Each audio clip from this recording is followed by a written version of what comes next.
Yes, sir. Where's Andy?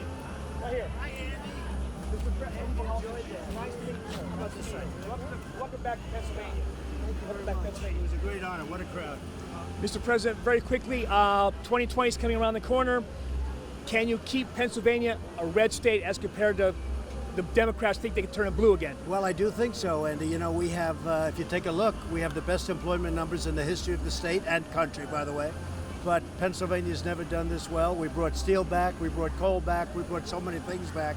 And the state now is doing better than it's ever done. But we have the lowest unemployment rate that we've ever had in the state of Pennsylvania. And companies are moving back like clockwork. So we're very happy about it. Big concern here, opioid epidemic. The folks are really hit Pennsylvania very hard, especially like Coleman County, Luzerne County, Wilkes-Barre area. What plan do you have for that? What do you want to tell the folks here about the opioid problem? Well, we're down 17% from last year, and a lot of it's doctors prescribing too much and a lot of things happening, but opioids are a big problem. Drugs generally are a big problem, and we have it down. We are being very tough, really beyond tough, and it's a horrible problem. There's no question about it. But we're working with the companies, we're working with doctors, and we're getting them to prescribe less. But you know, that's a terrible thing, the whole opioid. They take a little bit and they end up being drug addicts on it. It's no good. We're also coming up with plans. We're spending a lot of money on finding a medication or a medicine where it's not addictive, where you can kill the pain. Because you know, the opioids work for the pain, but they also destroy lives. So we're getting it taken care of, Andy.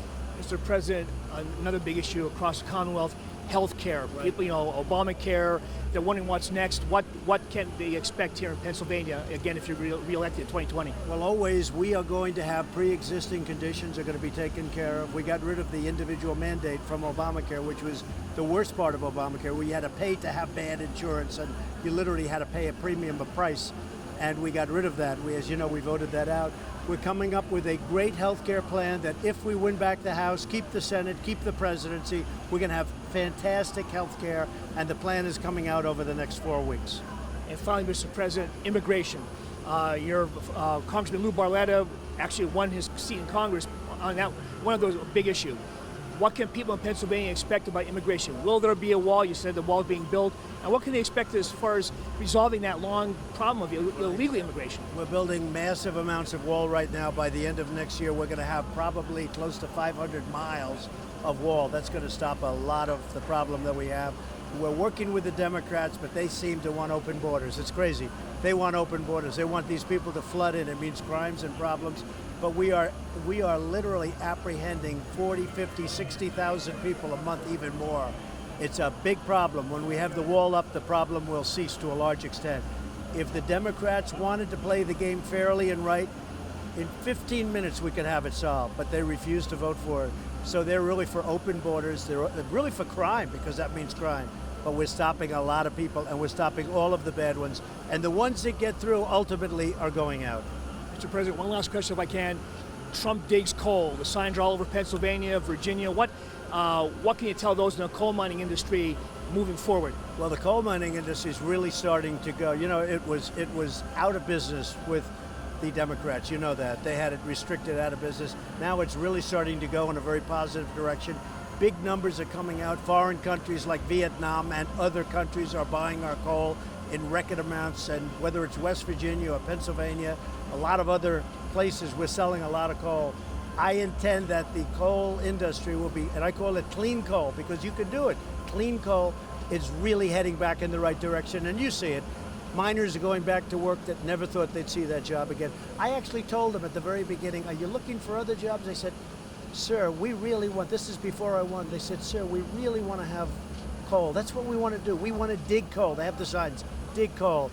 And now they're digging coal again. So I'm really honored by that. And Pennsylvania is one of the big beneficiaries. And you want to tell the folks in Pennsylvania as you leave here today? No, I know the state very well. As you know, I went to school in Pennsylvania. I love the state. I love the people. They're hardworking. They're incredible.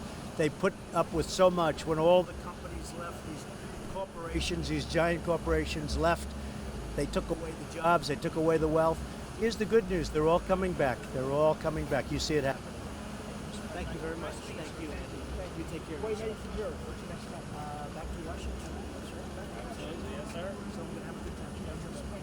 Obviously, Oh, I think you want to ask a question? You can keep it on two shot. How important is this 12th congressional district, especially election tomorrow? How important is that? Well, it's a very important race. Fred Keller is a tremendous guy, very successful, wants to go to Washington, gives up a lot to do it. He's a great Republican. He's been a really inspiration to a lot of people. It's really important for people to get out and vote on Tuesday, which is tomorrow. And if he wins, I think that sends a big signal because we have tremendous momentum on our side. And I think it's going to send a big signal. It's going to be a tight race, but if he wins, I think tonight would have helped, but it's going to be a tremendous thing. Thank you very much. Thank you. Nice meeting you. Thank you very much. President